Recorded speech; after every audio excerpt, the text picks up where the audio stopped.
So let's get started with Janine Elder.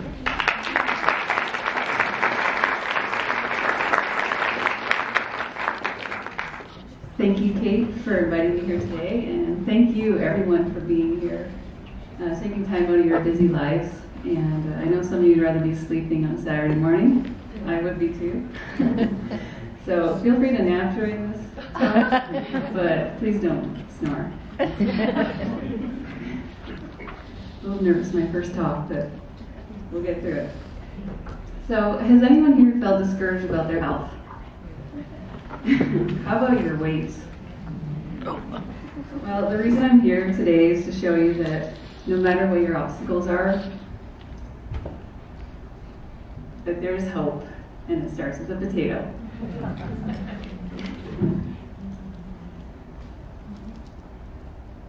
So this is me at the age of 32, weighing 260 pounds. My weight wasn't the only thing that had gone wrong. I was sleeping 15 hours a day, depressed, forgetful, and unable to do my duties at work, let alone get there on time. It turns out that I had more than a weight problem. I had an autoimmune condition called Hashimoto's thyroiditis. I could talk your ear off about this disease, but essentially, it causes the thyroid to go into a sluggish, zombie-like state, and the only way to treat it is with medication. For 9 years, I thought I couldn't lose weight because of my thyroid. Has anybody else had that issue? Yeah.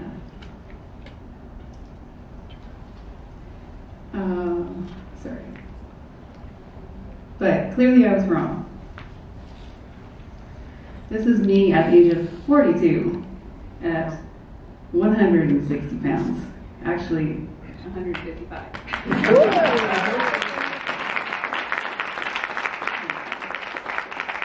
So not only am I 100 pounds lighter and happier, I have more energy, and I feel like a healthy woman in her 30s. So I actually got my 30s back in my 40s. So for those of you who struggle with weight loss,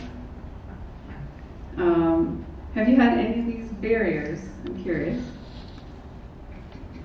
that have gone in your way? Which ones, any of these stand out to any of you guys? I'm lazy. You're lazy. Well, the only solution to that is to suck it up. Injuries. Anybody else? Injuries. Injuries, okay. Well, you can still lose weight with an injury because exercise is the smallest part of weight loss. It's just all about the food. So I'm going to pull a McDougal on you because you know how honest he is. And we're going to call it what it is. Excuses. They're not really barriers, but everything on here, in my experience, can be addressed pretty easily.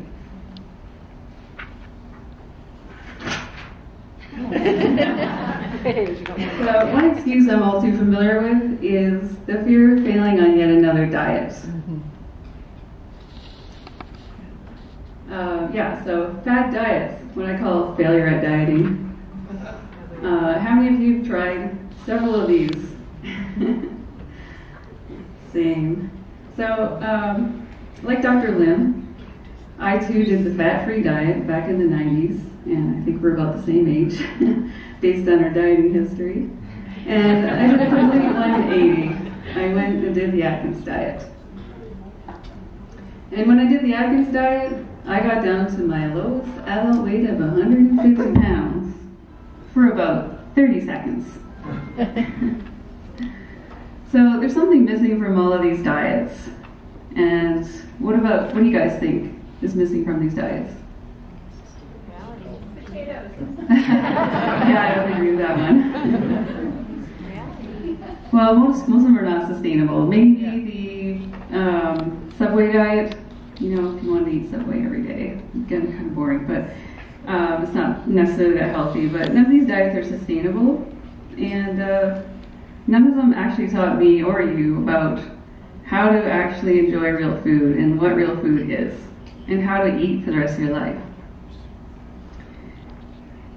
But thankfully, in May 2011, I was introduced to the concept of eating a plant-based diet when I watched the documentary Forks Over Knives. And I know some of you have seen it. And if you haven't seen it, I highly recommend it. You can watch it on Netflix.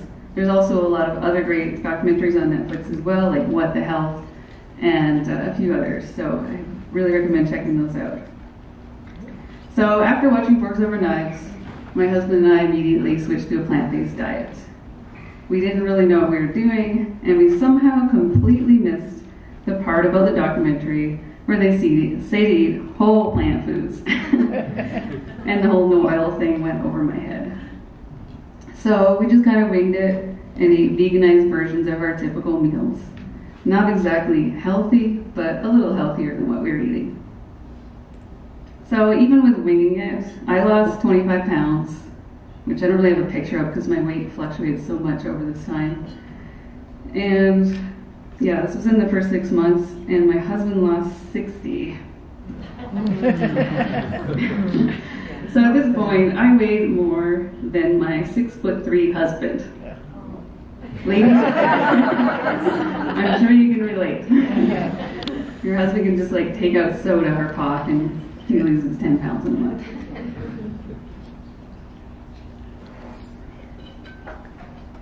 So to make matters worse, new vegan products were hitting the shelves everywhere. Packaged, yummy, vegan foods. Vegan sausages, nuggets, cheese, pizza, and vegan ice cream. Can you guess what happened next?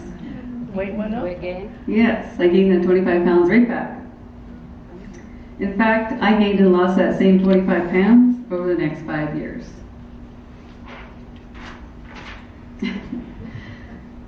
It was during that 5 years that I started a YouTube channel to document my health and weight loss journey. I finally stopped eating oil, and I cut back on processed foods. But I still struggled with my weight loss because, can you see a problem with my meals?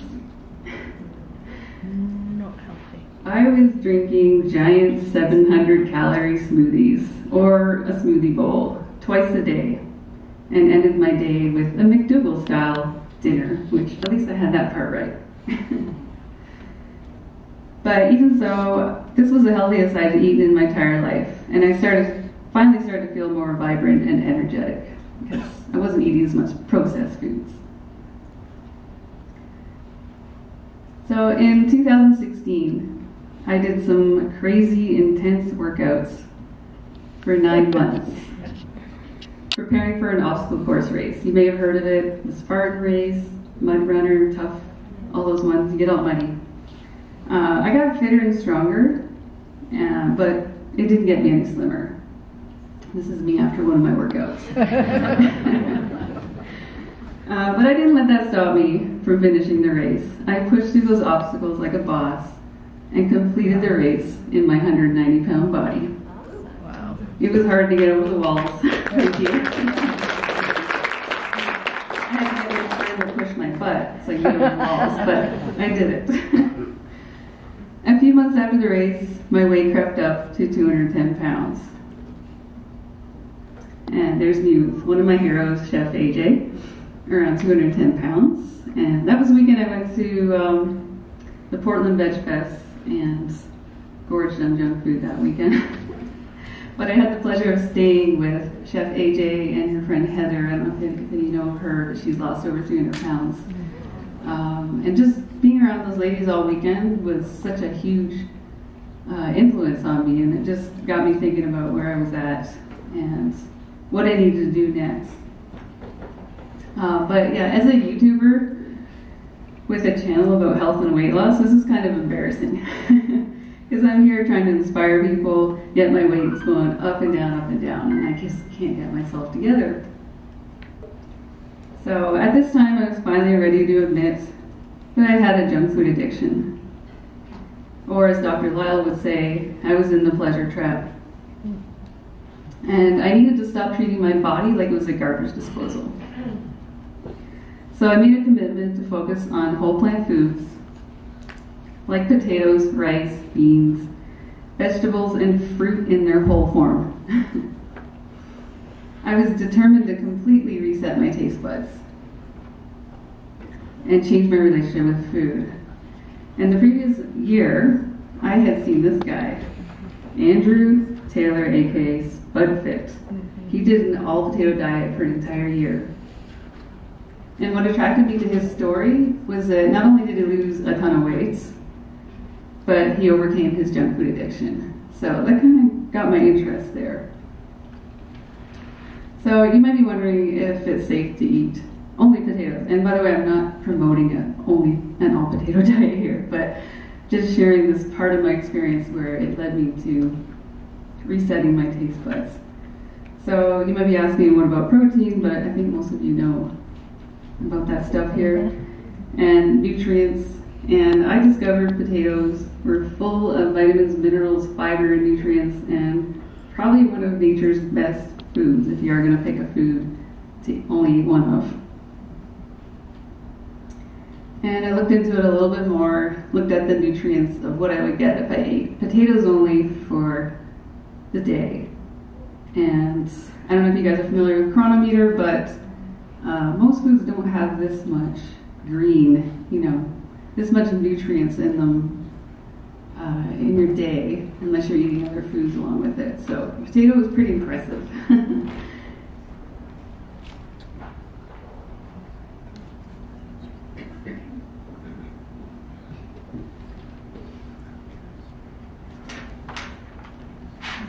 So in February 2017, I ate nothing but potatoes and minimal fat-free sauces.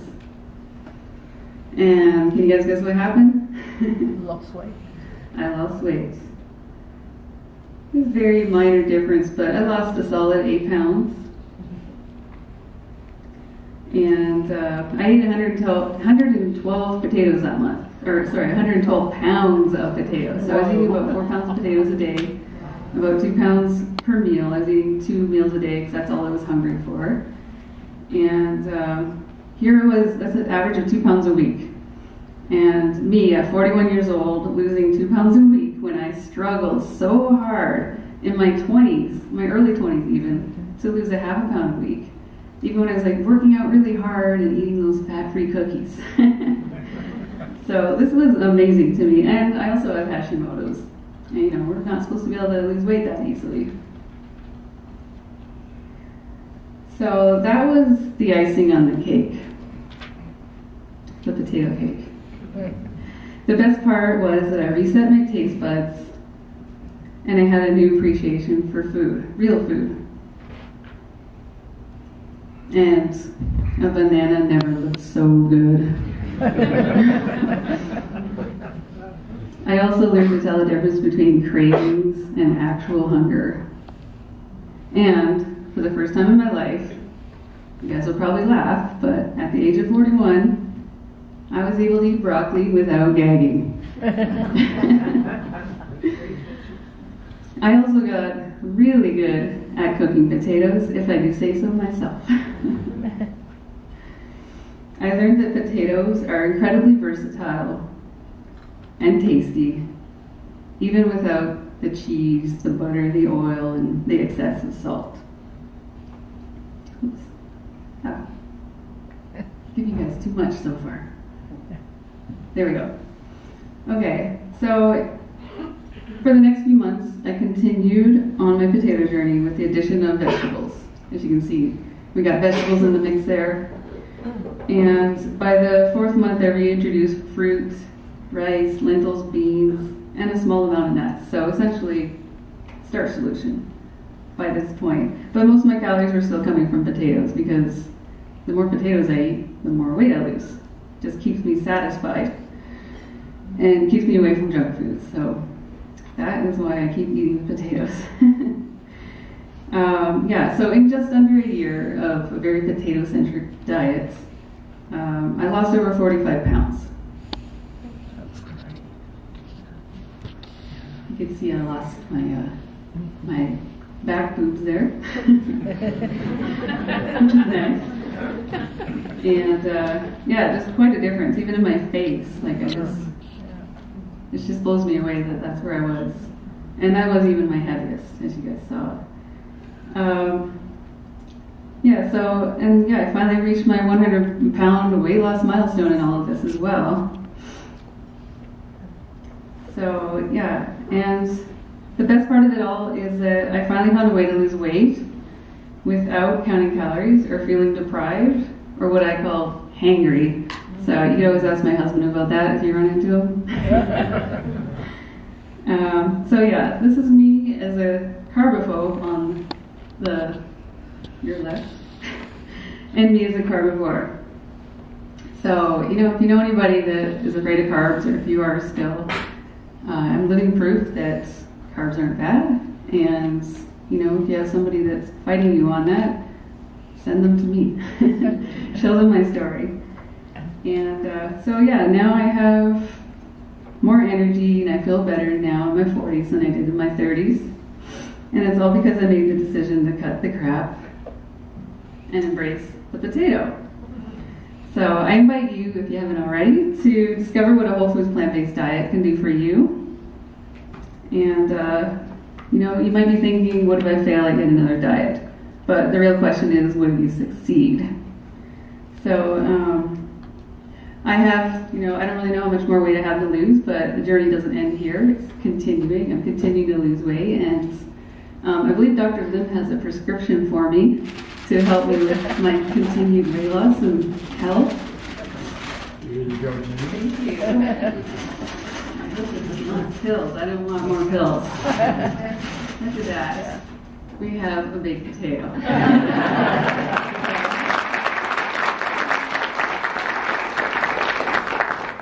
Thank you. Thank you so much, Janine.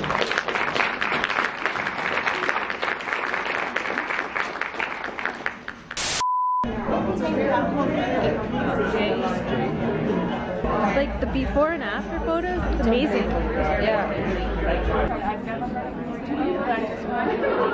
It would appear that I survived my first speaking engagement. Oh, of course, now the sun frickin' comes out as soon as I want to film.